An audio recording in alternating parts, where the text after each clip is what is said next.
kumain ka na muna. Pagpasensyahan mo na tong pagkain namin. Ito lang kasi ang nakayanan namin mag-asawa eh. Pasensya ka na rin kuya. Hindi na kasi ako sanay kumain ng mga ganyang ulam eh. Baka mamaya sumakit pa ang tiyan ko. Ganun ba? Ano bang kinakain mo ngayon? Magpapadeliver na lang ako ng pagkain ko. Naku. Hindi nga pala uso rito magpa-deliver. May malapit po ditong karinderya. Kung gusto po ninyo, bibilan ko po kayo ng gusto nyo. Ano? Karinderya ba ka mo? Kilala niyo ba yung may-ari nun? Sigurado ba kayong malinis sa mga tinitinda nilang pagkain? Oo naman po. Minsan po doon po kami bumibili ng ulam namin. Tsaka po, wala namang napapabalitang nagkasakit dahil sa pagkain nila. Kayo yun. Itutulad mo na naman ako sa inyo. Siyempre matibay ng sikmura niyo sa maduduming pagkain. Ganito na lang Enrico, magdelata ka na lang. Tiyak na malinis yon dahil ikaw lang ang magbubukas nun. Bilhan mo nga muna ang tiyong mo ng sardinas sa tindahan. Sige po, pupunta na po ako. Sigurado po kayo? Oo, iha. Lalabas muna ako ha? Magsabi ka lang kung nagugutom ka na. Oo, kuya. Galing ng Amerika ang kapatid ng Itay. Kaya ito nakapunta roon dahil sa asawang nagpetisyon dito. Mahigit 10 taon na itong naninirahan doon. At kaya umuwi para tumingin ng lupang bibilhin nilang mag-asawa. Mula nang dumating ito kahapon, kulang na lang ay liparin kami sa lakas ng hangin na dala nito. Maliban sa pagkain, lahat ng makita nito sa paligid niya ay pinupulaan. Katulad ng baryo namin kung saan siya lumaki. Pagpasensyahan mo na ang kapatid ko ha. Hindi naman yan dating ganyan eh. Ang laki lang na ipinagbago mula nang makarating sa ibang bansa. Ganoon po siguro ang taong nakakarating sa ibang lugar. Nakakalimot na po kung saan siya nagmula. Pati po pagkain na dati kinakain, ngayon hindi na. Hindi naman siya magtatagal dito eh. Sabi niya, uupahan daw niya muna ang rest house ni Kapitan. Mas ayos nga po yon kaysa naman sa makasama natin siya dito. Baka po sa susunod na araw liparin na ang bubong natin. Ikaw talagang bata ka. Puro ka kalokohan. Totoo naman po Oo, alam ko naman yon. Pagpasensyahan niyo na lang.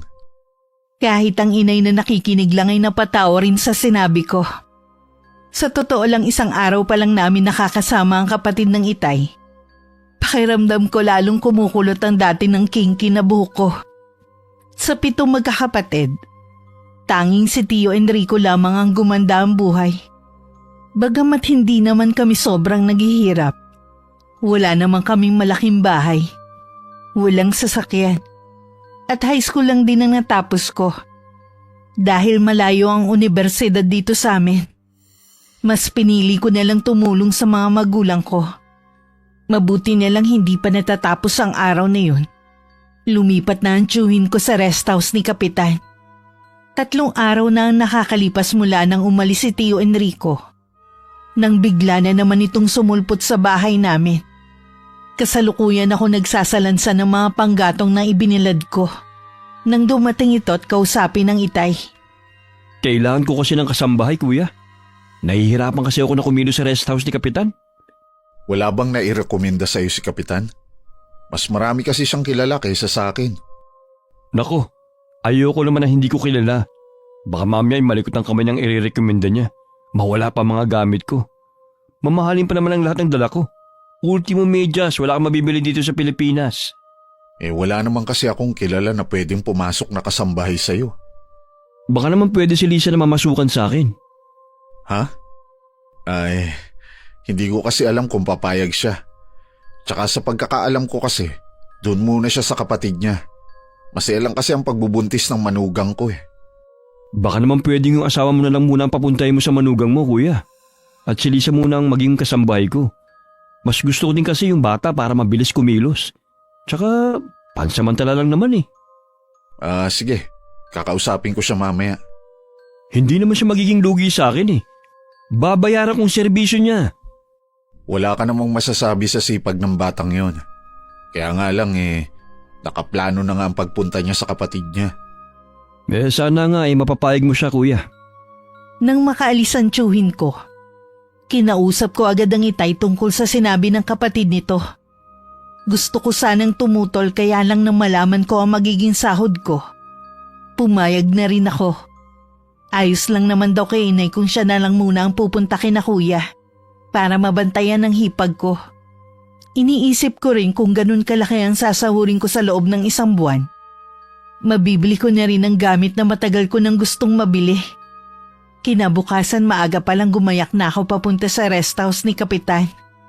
Pagdating ko doon naabutan ko nag-aalmusal pa lang si Tio Enrico. Mabuti dumating ka na. Kanina pa kita hinihintay eh. Sabi ng Itay, sa inyo ko na lang po itanong ang mga gagawin ko dito. Madali lang naman eh. Maglilinis ka lang, maglalaba at ipagluluto ko. Tapos kung meron pa akong iuutos sa'yo. Ano po ang una kong gagawin? Ako, mahina rin pala ang ulo mo katulad ni Kuya Dante. Kaya lang naman po ako nagtatanong dahil ito po lang po ang unang beses na papasok ako sa pagkakasambahay.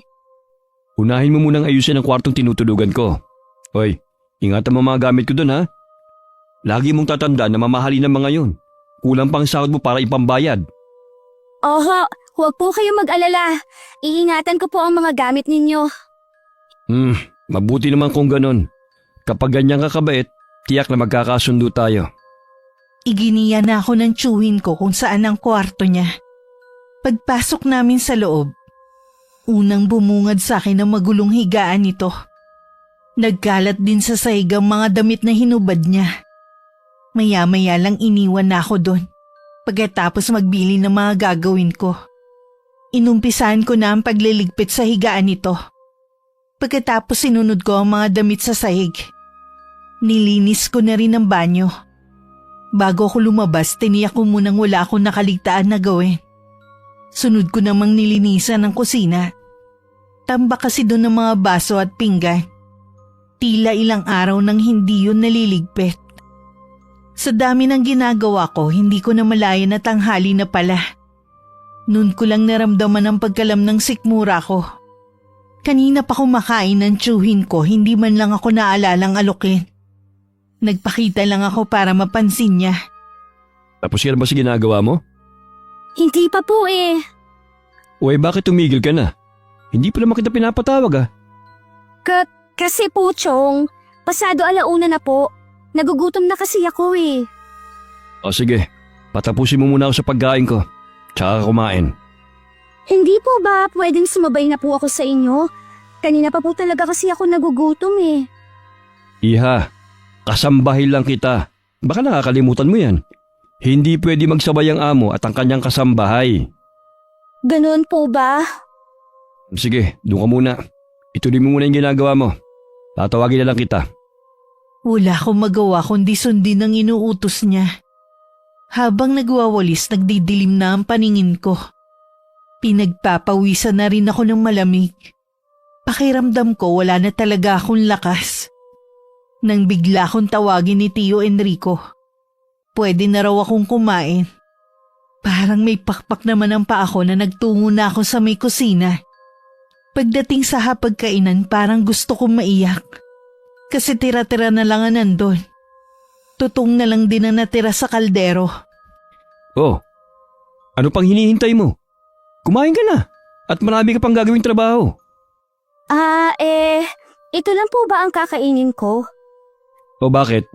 Pagkain niya na. Aba iha, namimili ka pa yata. Hindi mo ba alam? Marami dyan ang walang makain. Alam ko naman po yun, Chong. Pero kahit po kailan, hindi kami pinakain ng Itay ng tira-tira. Anong tira-tira? Talagang yan ang pagkain mo. Ano ba inaasahan mo ha? Huwag mo sanang kakalimutan ang katayuan mo rito. Na kahit kasambahay lang ako eh, makakain pa rin ako ng disenteng pagkain. Alam mo napapansin ko sa'yo, masyado ka lang kasing maarte. Kung ayaw mong kumain, nasa sa'yo yon. Ikaw rin naman ang magugutom eh. Hindi naman po ako nag-iinarte, pero hindi po kasi ganito ang inaasahan kong trato ninyo sa akin. Inaasahan mong trato ko sa'yo? Bakit?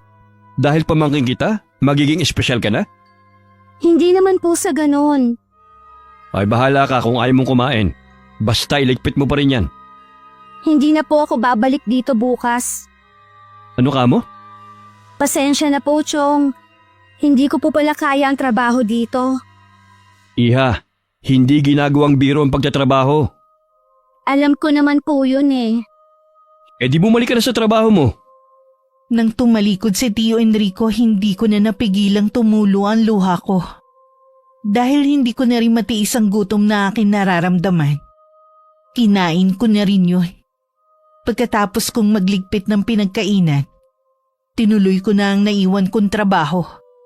Nang hapon na nagpaalam na ako na uuwi. Tumango lang ang tiyuhin ko at itinuloy niya ang panonood ng TV. Pagdating sa bahay, nagmano lang ako kay Itay at saka naupo. Marami ka bang ginawang trabaho? Mukhang pagod na pagod ka kasi. Hindi na po ako babalik doon, Tay. Bakit naman? Hindi mo ba kaya ang trabaho? O may ginawang hindi maganda sa'yo ang tiyuhin mo? Kaya ko naman po ang trabaho.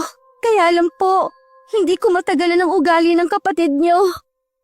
Masasanay ka rin sa kayabangan ng kapatid kong yun. Hindi lang yun, Tay. Tama ba naman na pakainin ako ng tira-tira at tutong na kanin? Ano ka mo? Yun ang pinakain sa'yo? Opo, kumakain po ako ng tutong.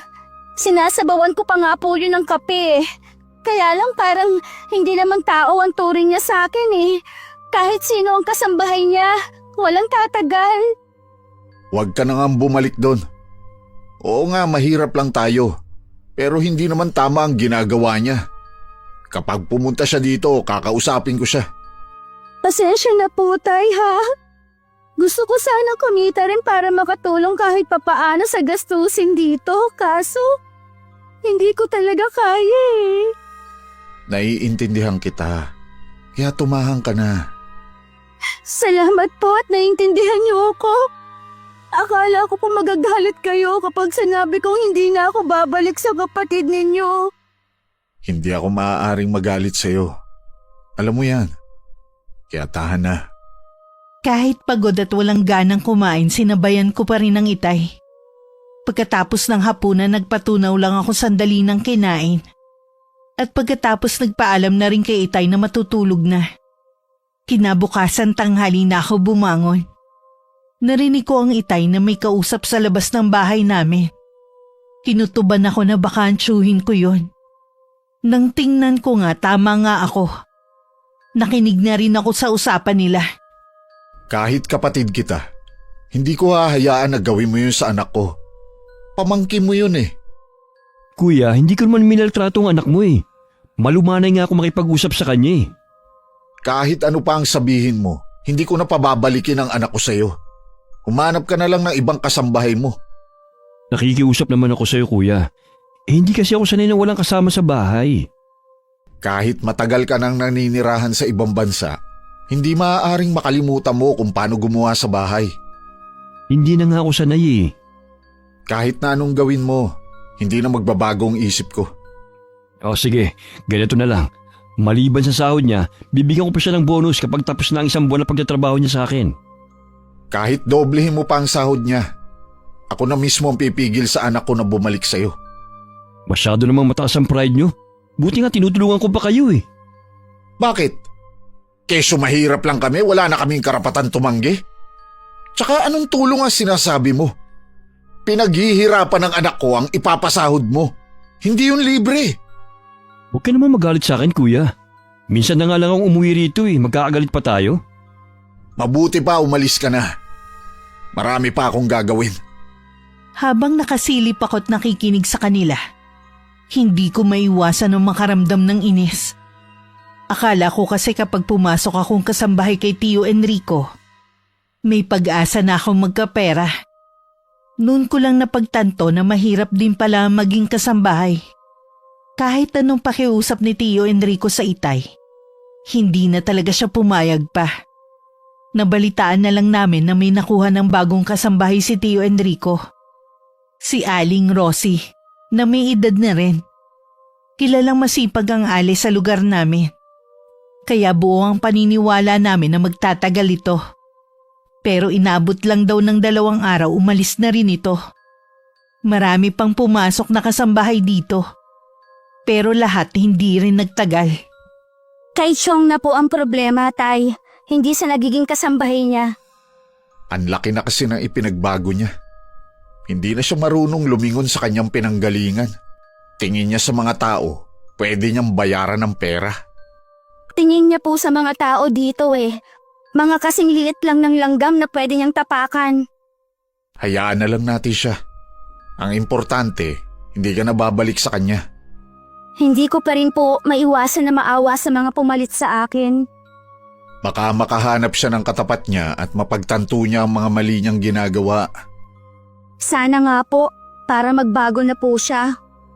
Marami pang kinuhang kasambahay si Tio Enrico. Hanggang umabot na ng 1 buwan ang pananatili niya sa baryo. Ang alam kasi namin 1 buwan lang siya at aalis na rin. Hindi rin namin nabalitaan na naghahanap siya ng lupa na balak bilhin. Isang hapon nagulat na lang kami sa biglang pagsulpot nito sa bahay namin.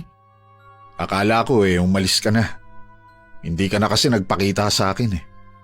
Ay, hindi pa. Baka magtagal pa kasi ako rito . Wala pa akong nahanap na lupang pwedeng bilhin. Saan mo ba balak bumili kung sakali? Baka sa ibang lugar na lang.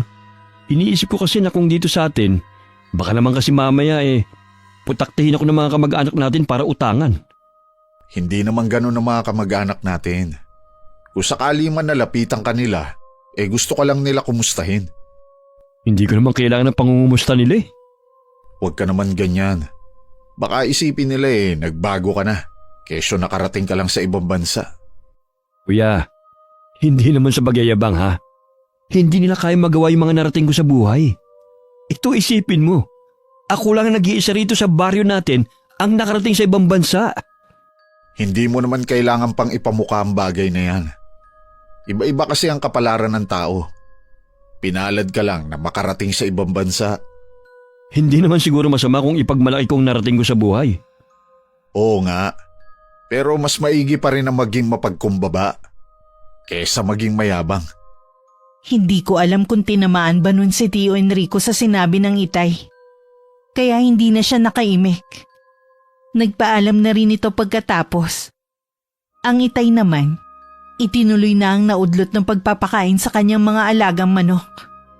Lumabas naman ako ng bahay para kunin naman ang mga sinampay. Nung gabing yon habang naghahapunan kami, napag-usapan ulit namin ng itay ang mayabang niyang kapatid. Ano kaya ang totoong dahilan ng Chong kung bakit namamalagi pa siya dito? Hindi ba nga, hindi pa nakakahanap ng lupang gustong bilhin daw? Hindi naman yata siya naghahanap Malay naman natin. Hindi naman natin nakikita . Ewan ko ba, Tay? Iba ang kutob ko. Ano ba ang kutob mo, ha? May itinatago ang kapatid ninyo. Ikaw talagang bata ka. Kung ano-anong tumatakbo sa isip mo. Kumain ka na nga lang. Kaduda-duda naman kasi ang mga kilos niya Biruin niyo naman, galing ibang bansa, pero ni isang chocolate wala man lang dala. Hindi naman lahat ng nag-a-abroad may dalang pasalubong na chocolate. Basta Tay, iba talaga ang kutob ko sa kapatid niyong yan. Kung meron man siyang itinatago, malalaman din natin yan. 1 linggo muli ang matulin na lumipas. Ganon din katagal na hindi nagpakita sa amin si Tio Enrico. Inakala naming abala lamang siya. Sa paghahanap ng lupang gusto daw nilang bilhin ng mag-asawa. Kaya naman ganon na lang ang gulat namin ng itay nang bigla na naman itong sumulpot sa bahay namin. Sa pagkakataong yon dala nito ang lahat ng gamit niya. Nagkatinginan pa kami nun ng itay at nagtatanong sa isa't isa. Pinapasok naman siya ng itay sa loob ng bahay namin. Tinanong pa siya kung gusto niya magkape. Hindi naman ito tinanggihan ng alok at ako na rin ang nagtimpla. Habang nasa kusina, naririnig ko ang pag-uusap nila ng itay. Ngayon na ba ang alis mo? Hindi pa kuya. Ang totoo niyan, hindi pa ako makakaalis. Bakit dala mo na lahat ng gamit mo? Ang totoo niyan kasi kuya, may kailangan sana ako sa iyo . Ano naman yun? Pwede bang dito muna ako? Ha? Dito ka titira sa amin? Oo kuya. Magtsatsaga muna ako sa inyo habang wala pa akong nahanap na mauupahan. Bakit ka kasi umalis sa rest house ni Kapitan? Ang totoo kasi niyan, naubos na yung dala kong pera. Wala na akong pambayad doon ng isa pang buwan. Hindi pa kasi ako pinadadala ng asawa ko eh. Wala namang masama kung dito ka muna. Pero kita mo naman ang klase ng pamumuhay namin. Tatagal ka ba? Sabi mo nga, hindi ka na sanay sa ganitong buhay. Ayos lang naman kuya. Sabi ko nga sa'yo, pwede ko namang pagtsagaan kung anong meron eh. Wala naman akong magagawa eh. Alangan naman na ipagtabuyang kita. Ngayon pala nagpapasalamat na ako sa'yo kuya. Huwag ka rin mag-alala. Babayaran kita kapag napadalhan na ako ng asawa ko. Hindi naman ako tatanggap ng pera na galing sa'yo. Magkapatid tayo. Tama lang na tulungan kita sa abot ng makakaya ko. Huwag ka nang mahiya. Alam kong mahirap ang buhay niyo eh. Kaya tanggapin mo na yung perang ibibigay ko sa'yo. Tsaka na natin pag-usapan yan. Tsaka lang ako nun lumabas para ibigay ang tasa ng kape. Hindi ako tumitingin kay Tio Enrico. Baka kasi mabasa niya ang pagtutol na sa amin siya titira. Nang mailapag ko ang kape sa harap niya, tsaka ako nagpaalam na may gagawin pa. Sa kwarto ako tumuloy. Dahil 2 lang ang kwarto sa bahay na yon at tanging kurtina lang ang tumatabing. Sa may silong siya pinatigil ng itay. May katre naman doon. At pwede siyang gumamit ng kulambo para hindi siya lamukin. Kuya, bakit naman doon sa silong mo ko patutulugin? Sabi mo nga, hindi ka naman magtatagal. Tsaka dati doon natutulog ang panganay ko. Regular naman nililinis ng asawa kong silong namin. Oo nga kuya, pero bisita niyo ako. Grabe niyo naman akong tratuhin. 2 lang kasi ang kwarto dito. Saan ka pa pwesto? Tsaka dati naman sa silong tayo natutulog nung mga bata pa tayo. Hindi na kasi bagay sa akin na matulog sa silong. Kung gusto mo, kausapin natin ang iba pa nating kapatid. Baka pwede ka nila patuloyin sa kanila. Ako hindi na kuya. Maraming batang kasama nila sa bahay. Hindi rin ako makakapagpahinga ron. Di magtiyaga ka na lang sa silong kaysa wala kang matuluyan. Walang nagawa si Tio Enrico. Kundi ang bitbitin na lang ang 2 malaki niyang maleta sa silong ng bahay namin. Sa tanghalian nagisa lang ako ng sardinas na nilagyan ko ng talbos ng kamote. Yun lang kasi ang meron sa likod bahay namin. Nang makita ni Tio Enrico na yun ang ulam namin, biglang nalukot ang mukha nito. Wala bang ibang ulam? Pasensya na po, ito lang ang nakayanan namin. Tsaka po, sanay kaming ganito lang kasimple ang ulam namin. Pasensya na pero hindi kasi ako kumakain yan. Kapag po hindi kayo kumain, baka mangayayat naman kayo. Hindi mo talaga ako mapapakain yan. Pwede naman pong bumili na lang kayo ng ulam ninyo. Wala na kasi akong pambili. Baka meron kayo dyan. Wala din po. Kita niyo naman po ang klase ng pamumuhay namin. Oo nga, nakikita ko naman. Sige, maiwan na muna kita. Pakisabi kay kuya na hindi ako kakain. Tumalikod na lang nun si Tio Enrico at bumalik sa silong ng bahay. Pumasok naman ang itay at hinahanap ang kapatid niya. Sinabi ko na ayaw nito ng ulam, kaya hindi namin makakasabay sa tanghalian. Naiiling na lang ang itay at tahimik nang dumulog sa hapagkainan. 1 linggo na si Tio Enrico sa amin. Tuwing ayaw niya ng ulam, napipilitan ng itay na magkatay ng manok para ipaulam dito. Samantalang kami nun, nakakatikim lang ng manok kapag may okasyon. Baka naman po maubos na ang mga alaga niyong manok. Halos araw-araw kasi kayong nagkakatay eh. Huwag kang mag-alala, dadami ulit yan. Meron naman tayong inahin dyan na nangingitlog ngayon. Tay, hanggang kailan po kaya ang kapatid niyo dito? Hindi naman siya ipinagtatabuyan ko siya, pero hindi tayo mayaman para sundin lahat ng kapritsyo niya. Sana naman, matuto siyang makisama. Sabi niya 1 linggo na lang daw. Hindi daw kasi makapagpadala ang asawa niya dahil abala sa trabaho at negosyo nila. Bakit nga po pala naubos ang pera niya? Nako, hindi ko alam. Hindi naman kasi ako nagtatanong sa kanya. Baka naman sa umpisa pa lang, wala na siyang pera talaga. Huwag ka na nga magsalita ng ganyan. Wala naman tayong alam eh. Sa totoo lang nagdududa na ako sa kapatid ng Itay. May hinala akong meron siyang tinatago sa amin. May kinalaman tsak yun sa hindi nito pag-alis. Lumipas muli ang 1 linggo. Sa amin pa rin nakikitira si Tio Enrico. Sa araw-araw na lang. Wala itong ginawa kundi magreklamo sa ulam, sa bahay namin, at sa ibang tao. Nakita ko pala si Caroline kanina. Tumanda na lang sa pagtitinda ng balot. Samantalang nung high school kami, yun yung trabaho niya eh. Wala rin talagang asensyon taong yun, no? Ayos naman ang pagtitinda niya ng balot.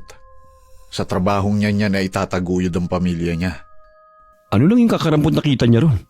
Ni hindi nga makabili man lang na maayos at tsinelas eh. Ibibigay ko sana yung pinaglumaan ko eh. Kaso naisip ko na hindi naman bagay sa paa niya. Baka 1 linggo lang ipudpud na. Alam niyo po ba, Chong? 3 anak niya ang napagtapos niya sa kolehiyo. At 2 pa ang napag-aaral niya dahil sa pagiging tindero ng balot. At kahit kailan po, hindi na balita na nangutang siya sa mga tao dito o na merwisyo. Ah, ganun ba? Pero alam mo Iha, iba pa rin kapag nasa ibang bansa ka eh. Buhay dito sa atin, napakabagal ang pag-usad. Ganun po ba, Chong? Bakit hindi na lang po kayo umuwi sa inyo? Total po, wala na kayong bukang bibig kundi ang lugar kung saan kayo nanggaling. Gustuhin ko man Iha, hindi pa maaari. Wala pa ako nakikita na lupa na pwedeng bilhin. Mayroon pong lupang ibinebenta ang kaibigan ko. Maganda po ang lokasyon at malapit sa kalsada. Marami naman po kayong pera. Tsak, sisiulong sa inyong presyo ng lupa. Oy, magkano naman? Nasa 10 milyon. Ha? Mahal din pala no, kahit sa liblib na lugar. Hindi na po kayo lugi doon. Sabihan niyo lang po ako kung gusto niyong makita. Ako po kasi ang ahente ng lupa. Ah, sige. Sasabihan na lang kita. Hihintayin ko pa rin kasi ang tawag ng tita Mayat mo eh. Sabi ko nga wala na akong panggastos. Gusto ko na rin kasi makalipat ng bahay eh. Bakit hindi mo ulit tawagan ng asawa mo? Busy kasi sa trabaho at negosyo namin. Hindi niya masaglit ang pagpapadala. Wala ba siyang pwedeng utusan man lang? Yun kasi ang ugali ng asawa ko eh. Walang tiwala sa ibang tao pagdating sa pera. Mahirap nga yung ganon. Hindi naman sa pinapaalis na kita. Kaya lang, ikaw ang inaalala ko. Alam ko naman yun kuya. Ay, meron kayang pwedeng mautangan dito? Ibabalik ko rin kaagad kapag nagpadala na si Mayat ng pera. Nako, wala kaming kakilala na nagpapautang. Hindi rin kasi namin ugali ang mangutang sa ibang tao. Ayokong masanay na laging nangungutang. Magtatanong na lang ako sa mga dati kong kakilala dito. Saan mo ba gagamitin yung pera? Saan pa ba? Panggastos dito sa bahay. Hindi mo naman kailangan gumastos dito sa bahay. At saka, hindi magandang makasanayan mo ang pangungutang. Hindi naman kayo magbabayad eh. Ako naman eh. Bahala ka na nga. Basta, pinaalalahanan na kita. Nung umalis ang tiyuhin ko, kinausap ko ulit ang Itay tungkol dito. Hindi ko kasi nagugustuhan ang mga nababalitaan ko sa kapatid niya. Marami kasing kumakalat na usap-usapan na kung saan-saan ito nangungutang ng pera. Mula pa noon, kahit anong gipit natin, hindi po tayo nangungutang. Baka po kasi pagdating ng araw madamay tayo sa ginagawa ng kapatid ninyo na pangungutang sa mga tao dito. Huwag kang mag-alala anak. Hindi ko hahayaan na mangyari yan. Tsaka, kilala tayo ng mga taga rito na walang inaargabyado. Baka po dahil sa kapatid ninyo, masira ang reputasyon ninyo. Kilala naman si Enrico ng ibang taga rito. Nasa kanila na yon kung magtitiwala sila rito dahil lang sa galing abroad. Sa bagay nga po, pasensya na po kayo at kayo ang kinukulit ko. Naiintindihan ko naman ang pinagsisintimiento mo. Ayaw mong nandito ang kapatid ko. Hindi naman po sa ganon. Siguro, mabigat lang ang loob ko sa kanya dahil sa ginawa niya sa akin. Kalimutan mo na ang nangyaring yun. Ikaw din ang mahihirapan yan. Pinipilit ko naman po Kaya lang pag nakikita ko siya. Bata ka pa nga talaga. Hindi pa kayang kontrolin ang nararamdaman. Basta ipaubaya mo na lang sa akin ang lahat. Puntahan mo muna ang mga kaibigan mo. Ako na muna ang bahala sa bahay natin para hindi mo na nakikita ang tiyuhin mo.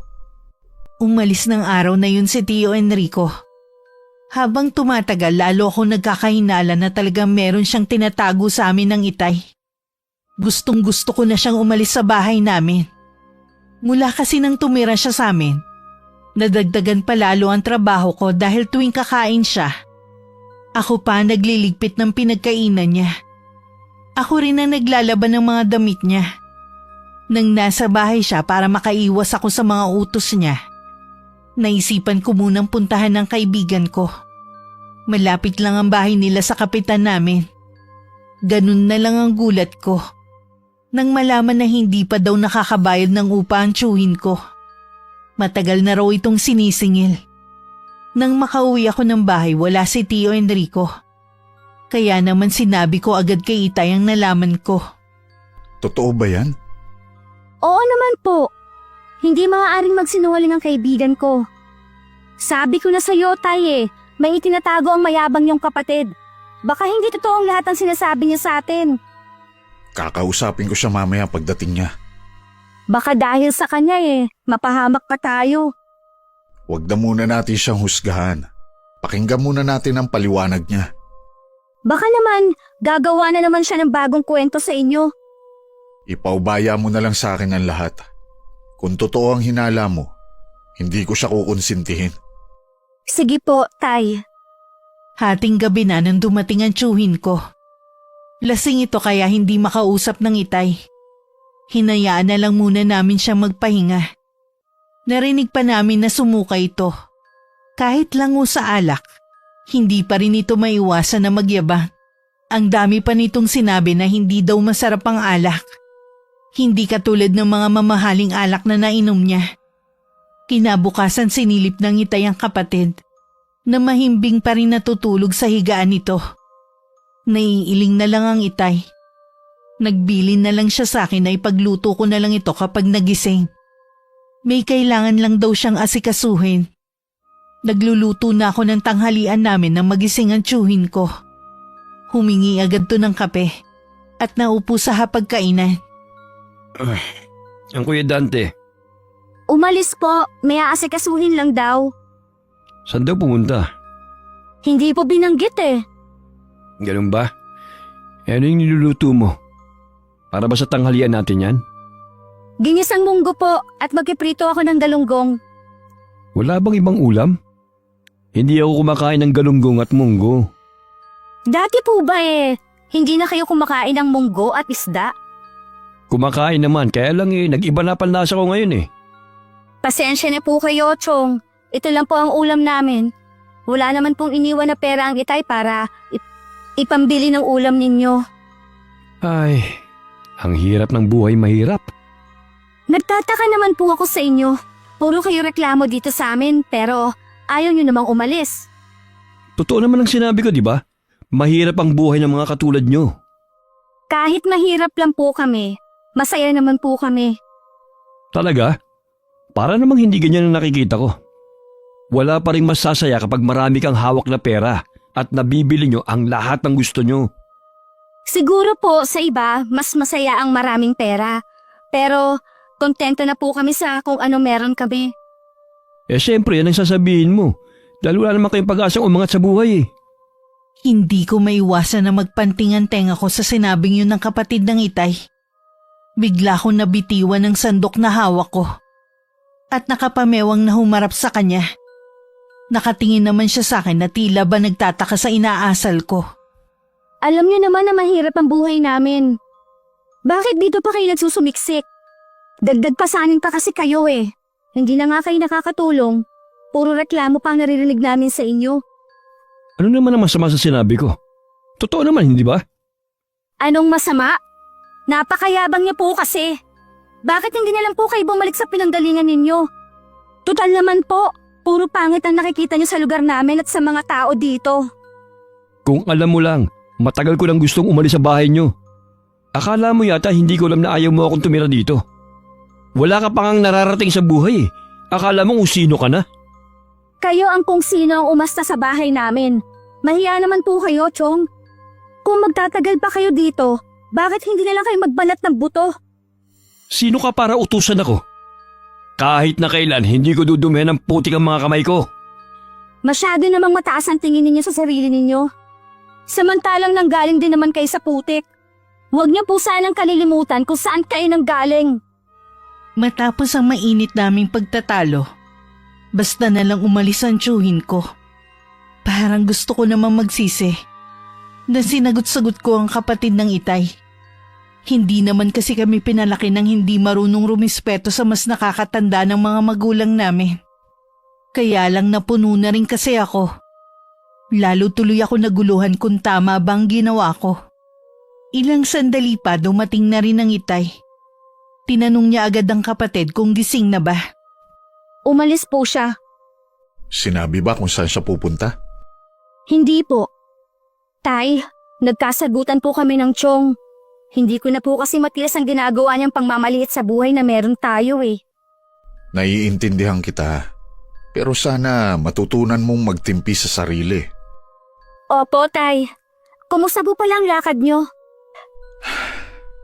Kalat na sa buong baryo ang kayabangan ng tiyuhin mo. Marami din pala siyang inutangan na taga rito sa atin. Ako nga ang sinisingil dahil nasa poder ko daw. Nangako daw kasi na magbabayad oras na magpadala ang asawa rito. Ganon din pala ang kwento niya sa ibang tao. May palagay ako na baka puro kasinungalingan lang ang mga sinabi niya sa atin. Wala naman talaga siyang pera. Kaya nga kailangan ko siyang makausap ng masinsinan. Kapag dumating siya mamaya, doon ka muna sa kwarto mo ha. Huwag kang mangingialam sa amin. Opo, Tay. Sana naman matapos na ang problema natin sa kanya. May solusyon sa lahat ng suliranin. Magtiwala ka lang. Maayos din to. Tumangulang ako kay Itay. Nang dumating nung hapon ng kapatid niya, agad itong kinumpronta sa mga ginawa niya. Noong una tumatanggi pa ang tiyuhin ko. Pero bandang huli umamin na rin. Kahit ako na nakikinig, hindi maiwasan na makaramdam ng galit sa ginawa nitong panluloko sa amin. Ang yabang-yabang mong umuwi dito. Akala mo kung sino kang umasta. Wala ka naman pala talagang pera. May sinasabi ka pa na kaya ka lang umuwi ay para bumili ng lupa. Pasensya ka na kuya. Sana naman walang makaalam nito. Tiyak na pagtatawanan ako ng mga taga rito. Kung hindi kasi naunay ang kayabangan mo, kung antimano sinabi mo na agad na pinalayas ka ng asawa mo at pinauwi dito, baka makisimpatsa pa sa'yo ang mga taga rito. Kaso hindi Sa kagustuhan mong tingalain ka ng tao, gumawa ka pa ng kwento. Gusto lang naman na galangin nila ako Isipin nila na malayo nang narating ko sa buhay. Ayokong malaman nila na mahirap pa rin ako hanggang ngayon kahit nakarating na ako sa ibang bansa. Noon pa matayog na ang pangarap mo. Pero kulang ka naman sa gawa at diskarte. Gusto mo palang umasenso sa buhay. Sana sinamantala mo na habang nandun ka. Anong magagawa ko? Hindi nga ako pinalad. Hanggang ngayon janitress pa rin si Mayel sa isang ospital doon. Sapat lang pambayad sa upa at bayarin ang kita niya. Hanggang dun kasi dinala mo ang pagiging tamad mo. Hindi na ako nagtataka kung bakit pinauwi ka rito ng asawa mo. Huwag mo nang ipamukha sa akin na mahina ako at walang sariling palo. Mabuti nga para matauhan ka. Kuya, itutuwid ko lahat ng mga pagkakamali kong nagawa. Huwag mo lang akong paalisin dito sa bahay mo. Dahil sa mga ginawa mo, hindi ka na pwede sa bahay namin. Kuya naman, huwag mo namang gawin sa akin to. Parang batang paslit kung pagalitan at pangaralan ng itay ang kapatid. Naroon pa rin ang awa ko sa kapatid niya. Pero tingin ko tama lang na paalisin niya ito sa bahay namin. Akala ko nag-alsa balutan na ang tiyuhin ko. Kaya nagulat ako nang makita siyang prenteng nakaupo sa sala. Hinanap ko ang itay para tanungin. Pinuntahan ko siya sa likod ng bahay na inaayos ang kulungan ng mga manok. Tay, akala ko po ba aalis na sa bahay natin ang kapatid ninyo? Wala naman siyang pupuntahan kung paaalisin ko siya. Nakakaawa naman. Hindi po ba siya pwede sa iba ninyong kapatid? Nakausap ko na sila. Hindi rin nila kayang pakisamahan ng tiyuhin mo. Kaya tayo naman na magtitiis ngayon? Nangako siya na maghahanap ng trabaho at saka aalis na dito sa atin. Hindi ko po kayang makasama ang Chong sa iisang bubong. Ang mabuti pa po, ako na munang papalit kay nanay sa pagbabantay kay Ate Sarina. O sige, ikaw ang bahala. Ayoko naman na nakikita kang nahihirapan na pakisamahan ng kapatid ko. Sana din maintindihan mo ko. Hindi ko siya maaaring pabayaan. Lalo't matagal din kaming hindi nagkita. Kinabukasan hinatid ako ng Itay sa kabilang baryo, kung saan naroon ang pamilya ng kapatid ko. Pumayag naman ang inay na makipagpalit sa akin. Umuwi na rin sila ng araw na yun sa amin. Pagdating ng mga magulang ko sa bahay namin, nadatnan nila ang tsuhing ko na lasing at nagwawala. Bakit dito ka pa nagwala sa pamamahay ko? Pasensya ka na kuya. Nasobran lang sa inom. Magpakaayos ka! Dahil kung hindi, palalayasin kita dito sa bahay ko. Wala akong pakialam kung magpalaboy-laboy ka sa lansangan! Tama na yan. Nakakaya sa mga kapitbahay. Pinagtitingin na tayo eh. Pumasok ka na sa loob, Enrico. Magpahinga ka na. Bukas na lang tayo mag-usap-usap. Sige Ate Edna. Pasensya na ulit. Ikaw naman, Dante. Hinay-hinay lang sa pagsasalita. Sumusobra na kasi. Umalis tuloy ang anak natin dahil sa kanya. Kaya nga lumayo na si Lisa eh. Para mabigyan mo ng oras kung paano mo aayusin ang problema ng kapatid mo.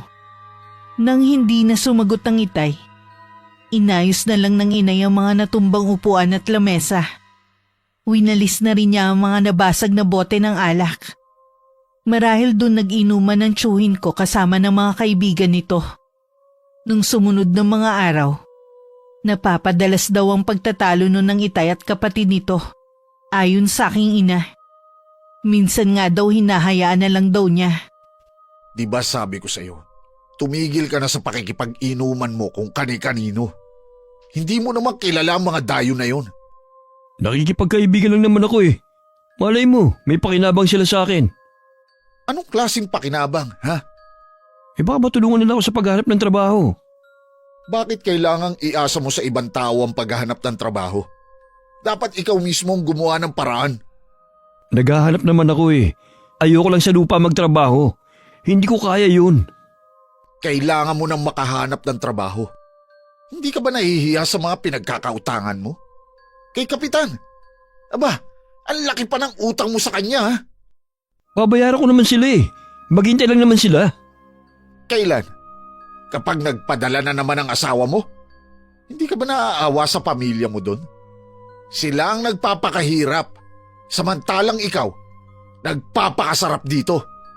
Pwede ba kuya, tama na? Kung pagalitan mo ko para akong bata eh. Yun na nga eh, hindi ka na bata. Pero hindi mo pa rin alam kung paano maging responsable. Pati kami ng Ate Edna mo, sinasangkalan mo sa mga pinagkakautangan mo. Ayoko na, hindi na kita pagtatakpan sa mga tao. Sasabihin ko sa kanila na puro kasinungalingan lang ang mga sinasabi mo sa kanila. Hindi mo magagawa yan.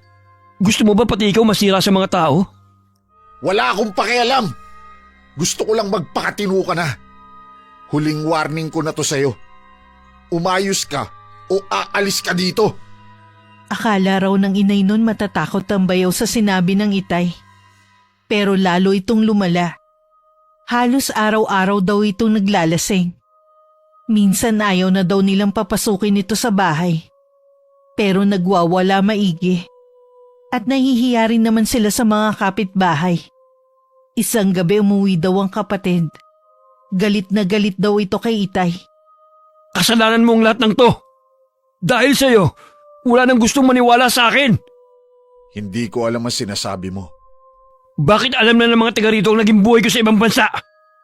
Aba, ewan ko. Huwag mo akong pinagbibintangan. Ikaw tong wala nang ginawa kundi ang makipag-inuman ko kani-kanino. Baka ikaw mismo ang nagkwento sa kanila. Para naman kasing hindi tayo magkapatid yan eh. Sa tingin mo kaya magtatagal ka pa sa bahay na to kung hindi kapatid ang turing ko sa'yo? Hindi nga lang kita pwedeng konsintihin sa mga ginagawa mo. Sa kabila ng mga ginagawa ng kapatid ng Itay, labis pa rin ang pag-aalala niya rito. Nung mga panahon kasing yun, nauso ang mga manglalason o daw-daw sa aming lugar. Maraming dayo ang pumupunta sa amin para makapangbiktima. Naalala ko pa noon, isa ang Itay sa mga nabiktima noon. Mabuti na lamang merong kargadang Itay, kaya hindi tumalab ng husto ang paglason. Sabi ng ilan inilalagay daw yun sa kuko at saka ihahalo sa inumin. Nang malapit ng mga nakanghipag ko, kinailangan muling makipagpalit sa akin ng inay. Napilitan naman ako umuwi muna sa amin. Kahit labag sa loob ko, pinakiharapan ko pa rin ng maayos ang kapatid ng Itay. Mabuti naman at umuwi ka na dito sa atin. Tinatanong ka na kasi ng mga kaibigan mo eh. Wala po sana akong balak umuwi dito sa atin. Sabi naman ng inay pwede naman daw ulit ako bumalik doon pagkatapos manganak ni Ate Sarina at siya naman ang uuwi dito sa atin. Tatanda ka agad niyan kung lagi mong papansinin ang tiyuhin mo. Bakit kasi hindi pa siya bumalik sa bansang pinanggalingan niya? Nagkakalat na naman siya dito eh. Hindi na siya babalik doon. Wala naman kasi siyang trabaho doon eh. Kesa naman maging pabigat siya sa asawa na nagtatrabaho. Yan na nga bang sinasabi ko eh. Puro yabang lang pala ang alam. Sinabihan ko na rin siya. Hindi ka ako magdadalawang isip na palayasin siya dito kapag may ginawang hindi maganda sa'yo. Hindi ko po alam kung tatagal ako na makasama ang kapatid niyo. Hindi nga nakatagal ang asawa niya dahil pabigat. Ako pa kaya? Pasensya ka na anak ha. Wala naman po kayong kasalanan Kung gusto mo, magtrabaho ka na lang sa ibang lugar para hindi mo lagi nakikita ang kapatid ko. Masakit man sa akin na malayo ka. Basta sa ikatatahimik mo, magtitiis ako. Alam niyo naman na hindi ko kayang mawalay sa inyo ng inay Sana lang po, tumalab ang dasal ko sa kapatid niyo na magbago na. Dahil sa pagkainip, dinalaw ko na lang ang mga kaibigan ko. Tuwang-tuwa naman sila nang muli ako makita. Puro kwentuhan lang ang ginawa namin. Nang malapit ng dumilim, nagpaalam na ako sa kanila. Nadaanan ko pa nun si Tio Enrico na nakikipag-inuman sa tapat ng bahay ni Mang Fabian. Kainuman nito ang 2 anak ng matanda at 2 lalaki na hindi pamilyar sa akin ang muka. Nang dumaan ako, rinig na rinig ko pa ang sinasabi nito. Hindi ko maiwasan na mapailing na lang. Pagdating sa bahay, tinanong ako ng Itay kung nakita ko ba ang kapatid niya. Nakikipag-inuman po sa mga anak ni Mang Fabian. Ay, naku naman. Hindi talaga mapagsabihan. Ang katigasan po ng ulo niya ang magpapahamak sa kanya. Nagyayabang na naman nga po Hindi naman niya lubusang kilala ang mga kainuman niya. Lalo na yung 2 dayo. Narinig mo ba ang mga sinasabi niya? Hayun po, pinagyayabang na naman niya na galing siyang ibang bansa. Buhay niya doon at wala raw makakapantay sa nagawa niya. Loko talaga ang lalaking yun. Sana lang wag siyang makatagpo ng mga manglalason. Mga katulad niya kasi ang gustong-gustong pagtripan ng mga yun. Huwag naman po sanang mangyari sa kanyang iniisip niyo. Pananagutan niyo po siya, Tay, dahil dito siya nakatira sa atin. Yun na nga din ang iniisip ko Kaya lagi na lang akong nag-aalala sa kanya. Hindi naman na kasi siya bata, pero mas matigas pa sa isang batang musmus ang pag-uugali ng kapatid ninyo. Hindi ko na nga alam kung anong gagawin ko sa kanya. Pati tuloy ako sumasakit na rin ang ulo sa kapatid ng Itay. Siya yata ang black sheep sa kanila. Ang iba kasing kapatid ng Itay matitino naman. Kahit kapareho din namin ang buhay. Pagkatapos ng ilang araw, nagtaka pa kami ng Itay noon kung bakit hindi lumalabas ng bahay ang kapatid niya. Maghapon lang itong nasa silong.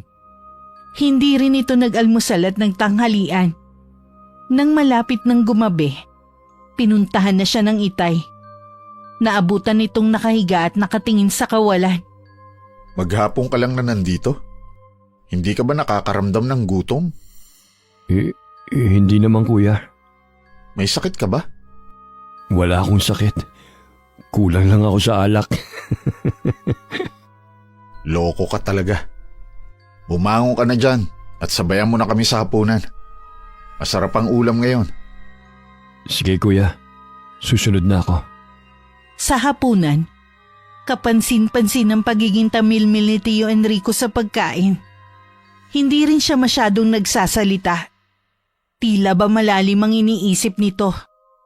Nang makatapos siya ng pagkain, nagpaalam na siyang matutulog. Nasundan na lamang siya ng Itay ng papalayong tingin. Kinabukasan nagisnan namin na namimilipit sa sakit ng tiyan si Tio Enrico. Panay din ang suka nito. Namumutla na ang balat nito. At malamig ang pawis na lumalabas sa kanyang noo. Panakanakang tumitirik na rin ang mga mata nito. Ano pong gagawin natin, Tay? Dito ka lang. May kukunin lang ako sa likod ng bahay natin. Pakalmahin mo muna ang tiyuhin mo. Sige po, Tay. Chong, kailangan niyo pong magpakatatag. Labanan niyo po ang nararamdaman ninyo. Ang sakit. Parang nilalamutak ang mga laman loob ko. Aray. Ano bang nangyayari sa akin? Parating na po ang Itay. Kumukuha lang siya ng halamang gamot. Ilang sandali pa dumating na rin ang Itay. May pinakain siya sa kapatid na balat ng isang puno. Napapangiwi pa si Tio Enrico sa pait ng lasa nito. Pero sinabihan siya ng Itay na kailangan niyang tiisin ang lasa nito kung gusto niyang gumaling. May palagay daw ang Itay na nadawdaw to. Makalipas ang ilang minuto, nakaramdam si Tio Enrico na kailangan niya magbawas. May ilang oras din siyang nagtagal sa banyo. Nang lumabas siya hinang-hinang napaupo na lang siya sa sahig. Sa kabila na nangyari sa kanya, hindi pa rin nadadala si Tio Enrico. Magsasampay sana ako noon nang makita ko may kausap ang Itay na isang lalaki. Mukhang seryoso ang kanilang pag-uusap. Mukhang galit ang lalaki dahil nananalim ang mga mata. Bago to umalis, tumingin pa siya sa akin. Sino po yun, Tay? Ba't parang galit? Hinahanap ang Tio Enrico mo. Pinagtataguan na daw siya pagkatapos makakuha ng pera. Ha? Saan daw gagamitin ang pera? Sabi ng tiyuhin mo gagamitin daw sa negosyo. Baka naubos na nga sa kakainom niya. Malaki daw po ba ang nakuhang pera sa kanya? Hindi naman kalakihan, pero kailangan daw niya dahil nasa ospital ang anak niya. Kawawa naman pala, Tay. Sa pagpapalaki namin ng nanay niyo sa inyo ng kuya mo, kahit kailan hindi niyo pinasakit ang ulo namin. Hindi ko akalain na sa tiyuhin mo pa sasakit ng ganito ang ulo ko.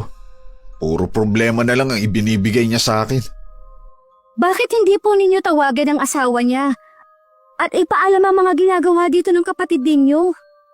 Ganoon na nga ang gagawin ko. Dahil natatakot din ako sa banta ng taong yun. Unang tingin ko pa lang, may alam ang taong yun sa barang. Nakahanap na rin ang katapat niya, ang Chong. Huwag naman sanang ipahintulot na mangyari ang pinangangambahan natin. Siya mismo naman kasi ang nagpahamak sa sarili niya eh. Nang pumasok sa bahay si Tio Enrico, agad siyang kinumpronta ng Itay. Katulad ng ginagawa nito lagi, itinanggi niya ang sinabi ng lalaking pumunta sa bahay. Sa huli napaamin din siya ng Itay. Mukhang hikahus din sa buhay ang taong yun. Ibalik mo na lang sa kanya ang pera. Nasa ospital ang anak niya. Kuya, wala na yung pera niya eh.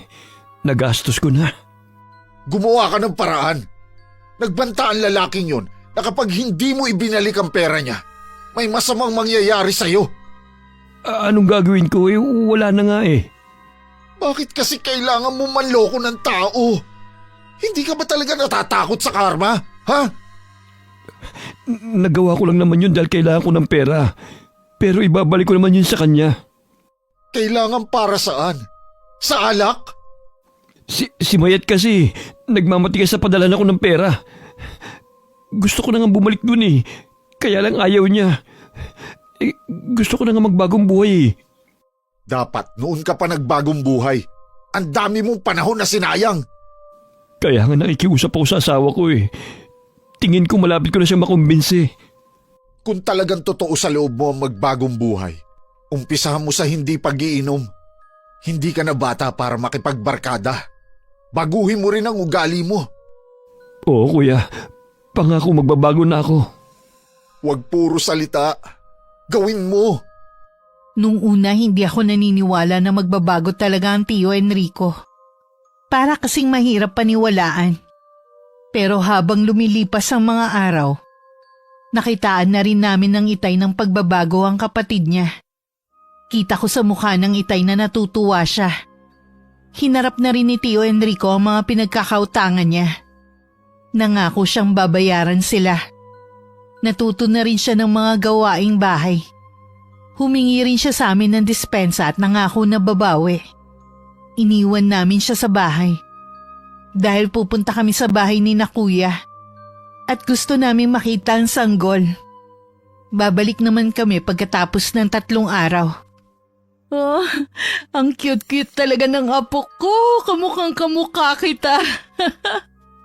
Maghunos dili ka nga, Edna. Kawawa ang sanggol kapag naging kamukha mo. Ano ka mo, ha? Wala. Ako naman ang bubuhat sa apo ko.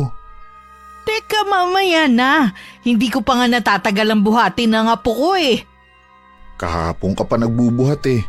Ako naman. Ay, sige na nga. Dahan-dahan lang, baka mabagsak mo. Tingin mo naman sa akin, hindi marunong bumuhat ng sanggol. Nagpapaalala lang ako. Natatawa na lang kami ni kuya at ng hipag ko. Sa parang batang pag-aaway ng mga magulang namin. Kahit ako masaya sa pagdating ng pamangkin ko. Kahit puyat ang inay sa ilang gabing pagbabantay sa hipag ko dahil sa pagle-labor. Kita pa rin sa kanya ang kakaibang saya. Parang bumata pa nga ang mga magulang namin ng ilang taon. Nang dumating ang mga magulang ni Ate Sarina, nagpaalam na rin kaming uuwi. Nagbilin lang ang inay sa hipag at kuya ko sa mga dapat gawin. Habang pauwi, tahimik lang ang Itay. Inisip ko na lang na baka namimiss na agad nito ang apo. Namimiss niyo na po siguro agad ang apo ninyo. Oo naman. Sino ba naman ang hindi makakamiss sa cute na apo ko? Babalik naman po tayo dun eh. Sa susunod po, isama natin si Chong. Hindi nga rin siya maalis sa isip ko eh. Ano kaya ang ginagawa niya? Sabi mo nga nagbago na siya. Kaya huwag ka na mag-alala pa sa kanya. Tama ka dyan. Mapapatunayan pa natin na talagang nagbago nga siya. Ngayong iniwan natin siyang mag-isa sa bahay. Pagdating sa bahay, sinalubong kami ng katahimikan. Bukas naman ang pinto kaya natitiyak namin na nandun lang si Tio Enrico. Dumiretso na kami ng inay sa kwarto. At si Itay naman pinuntahan ng kapatid sa silong ng bahay. Naabutan ng Itay na nakahiga lamang ito at tulog. Tatalikod na sana ang Itay nang may maramdaman na kakaiba. Agad niyang nilapitan ng kapatid at saka sinalat ang noo. Bahagya din to nagising sa ginawa niyang pagdantay ng kamay dito. Kuya, dumating na pala kayo. Kailan ka pa nilalagnat? Kahapon lang ng gabi. Uminom ka na ba ng gamot? Oo, kaya lang parang walang talab eh. Dito ka lang. Baka masiyang sa'yo ang herbal na gamot. Magpapaluto na rin ako kay Ate Edna mo ng lugaw. Tiyak na hindi ka pa kumakain. Salamat, dumating na kayo. Sinabi ng Itay na may sakit nga si Tio Enrico. Ako na rin ang nagpresenta na ipagluto siya ng lugaw. Habang nakaharap sa kalan, napasulyap ako sa maliit na bintana. Sa labas nun may isang tao. Nakatingin sa akin. Parang pamilyar sa akin ang mukha nito. Bago ko pa maisip kung sino siya, bigla na lang tong nawala. Kinurap-kurap ko pa ang mga mata ko, pero wala na dun ang lalaking nakita ko. Binaliwala ko na lamang yun. Baka kasi namamalikmata lang ako. Inilipat ko muna sa kwarto ang tiyong mo. Malamig kasi sa silong, baka lalo hindi siya gumaling. Dito na lang ako sa sala matutulog. Kinain niya po ba ang niluto kong lugaw? Kinain naman niya kaya lang hindi naubos. Masakit daw kasi ang lalamunan niya at hirap lumunok. Baka po, hindi na siya sanay sa klima natin dito. Kaya madali siyang dapuan ng sakit. Oo nga pala, nakausap ko na yung asawa niya. Tumatawag kasi kanina tulog naman ng tiyo mo. Kaya ako na ang nakipag-usap. Sinabi ko ang mga naging problema dito. Nakiusap ako na pabalikin na ulit ang asawa niya at bigyan ng isa pang pagkakataon. Ano po ang sabi? Uuwi din daw siya rito, pero ayaw ipaalam sa asawa niya. Siguro gustong makita ng mga mata niya kung totoo ngang nagbago na nga talaga ang asawa niya. Sana nga po sunduin na niya ang asawa niya dito. Naawa na rin kasi ako kay Chong Habang mahimbing na natutulog ang Itay, narinig niyang umuungol ang kapatid niya. Kaya pinuntahan niya ito sa kwarto. Pawis na pawis daw ang kapatid habang pabiling-biling ang ulo. Nilapitan siya ng Itay at saka niyugyug para magising. Kuya! Nananaginip ka. Ginising lang kita kasi baka mapunta pa sa bangungot. Ang sama ng panaginip ko. Buti ginising mo ko. Mainit ka pa rin. Gusto mo bang kumain? Ayoko. Wala pa rin akong ganang kumain Kung hindi ka pa matutulog magkwentuhan muna tayo. Mabuti pa nga kuya. Anong ginawa mo habang wala kami? Lumabas lang ako nung pinuntahan ko si Dave. Yung inutahan ko ng pera. Humingi ako ng dispensa sa nangyari. At nangako na ibabalik ko ang pera niya. Pero hindi niya daw ako mapapatawad. Hindi ko nga alam kung bakit siya ganun Ibabalik ko naman yung pera niya. Kinumusta mo ba ang anak niya? Hindi ko na po naalala. Pagbungad ko pa lang kasi galit na siya. Sana balang araw mapatawad ka na rin niya. Kung hindi man niya ako mapatawad, wala na akong magagawa pa. Ipagdasal mo na lang na sana magawa ka niyang patawarin pagdating ng panahon. Oo kuya, gagawin ko yan. Salamat nga pala sa pag-aalaga niyo sa akin. Sa kabila ng puro problemang ibinibigay ko sa inyo, nandyan pa rin kayo ng pamilya mo. Sabi ko naman sa'yo, kapatid kita. Hindi kita maaaring pabayaan na lang. Sana lang magbago ka na. Huwag ka mag-alala kuya. Magbabago na talaga ako. Alang-alang sa'yo at sa pamilya ko. Sana lang itanggapin pa rin nila ako. Mahal ka nila. Kaya tatanggapin ka pa rin nila sa kabila ng mga nagawa mong kamalian noon. Huwag ka lang susuko na ipakita sa kanila na nagbago ka na. Kinabukasan bumuti na ang lagay ni Tio Enrico. Tumutulong na nga rin siya kay Itay sa pangangahoy. Nang matapos ko naman ang mga gawain, nagpunta ako sa bahay ng isa kong kaibigan. Tinanong nito ang tungkol sa tiyuhin ko. Binanggit ko na nagkasakit ito pero magaling na naman. Nang tingnan ko ang mukha ng kaibigan ko, parang may gusto siyang sabihin sa akin. Sa huli sinabi nito sa akin ang tungkol sa nalalaman niya. Namatay daw ang anak ni Mang Dave. Siya ang lalaking inutangan ni Tio Enrico. Ang nagpagimbal sa akin nang sabihin ng kaibigan ko na mag-iingat daw dapat ang tiyuhin ko. Ito daw kasi ang sinisisi sa pagkamatay ng anak nito. May lahi daw ng mambabarang ang lalaki. At posibleng gamitin ito yon para makapaghigante. Humahangos naman ako umuwi sa amin. Lakad takbo ang ginawa ko. Gusto ko kasing sabihin agad sa mga magulang ko ang nalaman ko sa kaibigan ko. Oh, ba't nagmamadali ka? Ang Itay po, Wala pa sila, pero parating na rin siguro. may nalaman po kasi ako sa kaibigan ko, Nay. Ano naman ang nalaman mo? Kung chismis yan naku, wag mo nang ikwento. Alam mo naman na hindi ako mahilig sa chismis. Hindi po ito chismis. Yung anak po ni Mang Dave namatay na daw. Sino naman ang Dave na yon? Bagong lipat lang po sila dito sa baryo natin. Siya po yung inutangan ni Tio Enrico. Sinisingil na po siya noon dahil may sakit ang anak at nasa ospital. Ngayon nga po Patay na ang anak. Sabi ng kaibigan ko, kailangan mag-ingat ng Chong. May alam daw sa barang si Mang Dave. Baka siya ang balikan nito. Ano ba yung ginawa ng Tio Enrico mo? Ito na nga yata ang karma niya. Nagbago na rin naman po siya eh. Kung kailan marami na siyang naperwisyong tao. Kailangan po natin siyang balaan. Kahit balaan natin siya, kung talagang gusto siyang gantihan ng Dave na yon, wala tayong magagawa. Ilang sandali lang dumating na rin sina Itay at Tio Enrico.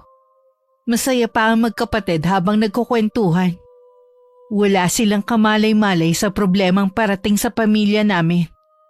Tsumetsyempo lang ako kung paano ko sisimulan sabihin ang nalalaman ko. Nang akma na sana akong magsasalita, bigla namang nabuwal si Tio Enrico. Nangisay pa ito sa sahig. Agad na pinagtulungan naming buhatin ito sa higaan. Tumigil na rin naman ito sa pangingisay. Pero nawalan siya ng malay. Ang taas ng lagnat niya. Ako na ang kukuha ng herbal na pwede nating ipainom sa kanya. Tay, hindi po kaya nabingat ang Chong sa pangunguha niyo ng panggatong? Baka nga. Dapat pala hindi ko muna siya isinama hanggat hindi pa siya nakakaligo. Meron pa naman akong gustong sabihin. Pero sa kanya lang po. Asikasuhin niyo muna si Chong. Importante ba yan? Tungkol lang po kay Mang Dave. Patay na raw po ang anak niya. Ha? Kanino mo nalaman ang bagay na yan? Sa kaibigan ko po. Meron din daw pong alam sa barang si Mang Dave. Mag-iingat daw po si Tio Enrico. Huwag ka mag-alala, anak. Kaya kong kontrahin ang kulam na meron siya. Magdamag naming binantayan si Tio Enrico. Maliban kasi sa mataas na lagnat, tinubuan na rin ng mga pigsa ang buong katawan nito. Hindi nagtagal lumabas na rin ang mga nana mula rito. Kung titingnan nakakarimarim ang itsura. Ilang beses kong pinigilan ng masuka. Kahit walang malay ang tsuhin ko, bakas pa rin sa mukha niya ang paghihirap. Kung kailan naman nagbabago na siya. Tsaka naman nangyari ang ganito sa kanya. Baka kailangan na natin maghanap ng albularyo. Lalong lumalala ang kalagayan ng kapatid mo. Kahit papano may alam din ako sa panggagamot. Naituro naman sa akin ng ama namin kung paano ko kontrahin ang barang.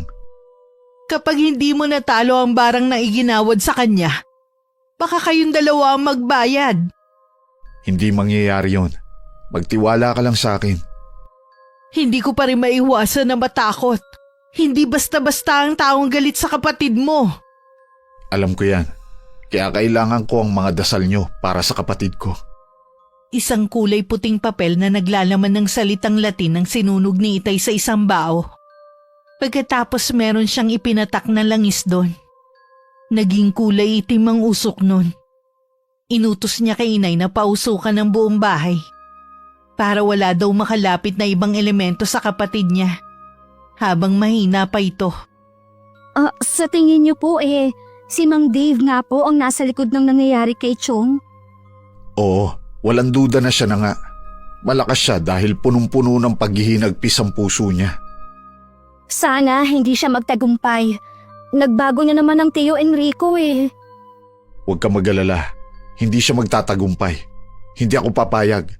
Lalabanan ko siya hanggang sa huling sandali. Wala kaming tulog sa kakabantay kay Tio Enrico. Maging ang Itay walang tigil sa pag-usal ng mga Latin na salita na kumukontra sa kulam at barang na ginawa ni Mang Dave. Kinaumagahan hindi pa rin gumagaling si Tio Enrico. Aalis muna ako. Huwag niyong hahayaan na merong makapasok dito sa bahay na kahit sino. Saan po kayo pupunta? Sa bahay ni Dave. Delikado ang binabalak mo. Baka kung anong gawin niya sa'yo. Hindi ka naman talaga bihasa sa paggamot sa kulam. Susubukan ko siyang pakiusapan. Baka mapapayag ko siyang bawiin na lang ang kulam. Alam kong malakas siya sa akin. Ito na lang ang naiisip ko na paraan. Sasamahan ko na po kayo. Makikiusap din ako sa kanya. Magkasama kami ng Itay na pinuntahan ng nag-iisang bahay sa dulo na halos ng baryo namin. Tila walang tao sa bahay dahil saradong-sarado yun. Hindi rin namin makita ang loob nun. Dahil sa mga itim na kurtinang tumatakip sa bintana. Parang wala na pong tao sa bahay na to. Hindi po kaya lumipat na sila? Nararamdaman ko na nasa loob pa si Dave. Ano po ang gagawin natin? Baka hindi rin niya tayo harapin. Kung hindi niya tayo haharapin, kakausapin ko pa rin siya. Dave! Ikinalulungkot ko ang nangyari sa anak mo! Alam kong matinding sakit ang pinagdadaanan niyong mag-asawa ngayon. Pero sana, makuha mo pa rin magpatawad. Alam ko na sa kabila ng galit mo, mabuti ka pa ring tao. Mang Dave, nakikiusap din po ako. Nagbago na po si Tio Enrico. Alam ko na huli na para ibalik sa inyo ang pera niyo. Pero nangako siya na ibabalik yun sa inyo. Nakikiusap ako sa'yo. Huwag mo nang pahirapan pa ang kapatid ko.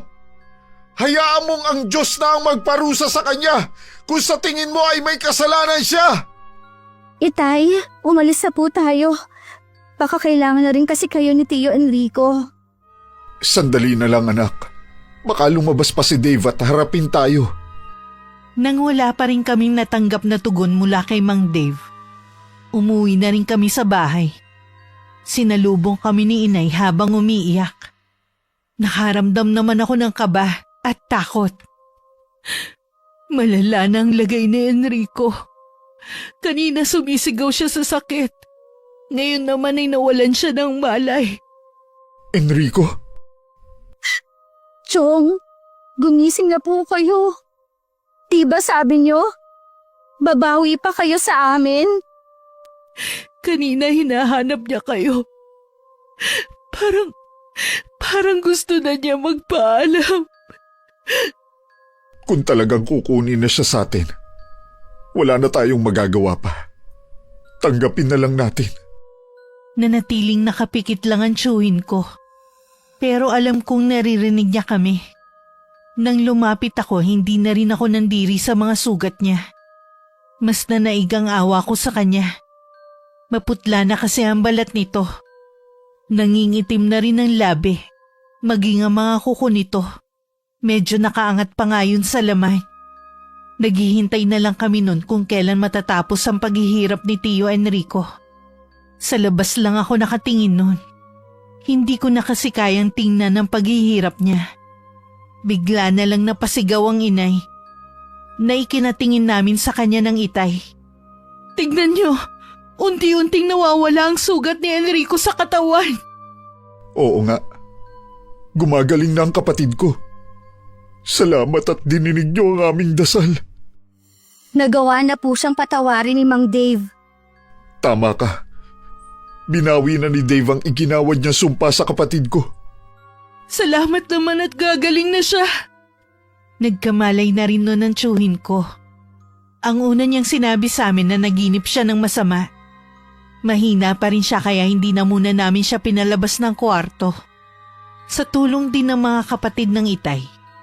Naghati-hati sila para mabayaran ang utang ng kapatid nila kay Mang Dave. Sa asawa na lang ng lalaki nila pinaabot. Dahil hindi pa raw handang humarap sa taong lalaki. Dahil sa pagdadalamhati, ilang araw na lang din nun ay paalis na si Tio Enrico. Maraming salamat sa iyo, kuya. Sa kabila ng mga ginawa ko, hindi mo pa rin ako pinabayaan at natiis. Magkapatid tayo. Natural lang na damayan kita. Sobrang nahihiya nga ako sa inyo eh. Dahil sa ugali ko, ang dami ko na perwisyong mga tao. Ang importante naman nagbago ka at may natutunan kang leksyon. Habang buhay kong dadalhin ang mga nangyaring to sa akin, hindi ko to makakalimutan. Chong? Hihingi din po sana ako ng pasensya sa inasal ko noon. Hindi ko po sinasadya. Wala ka namang ginawa eh. Kasalanan ko rin kung bakit ka nakapagsalita ng ganon. Kalimutan mo na yon. Mag-iingat po kayo doon. Sana po dalawin niyo pa rin kami dito. Siyempre naman, sa pagbabalik ko, hindi na akong dating akala mo kung sinong balikbayan. Hihintayin po namin ang pagbabalik ninyo. Bago ang araw ng pag-alis ni Tio Enrico, naghanda si inay ng konting salo-salo para sa amin. Dumating din ng araw na yun ng kuya ko at pamilya niya. Masasabi kong isa yun sa pinakamagandang pangyayari sa buhay namin ng pamilya ko. Ang makasama ang mayabang na kapatid ng Itay. Nakalaunan ay piniling magbago. Wakas. Kumain ka na muna. Pagpasensyahan mo na tong pagkain namin.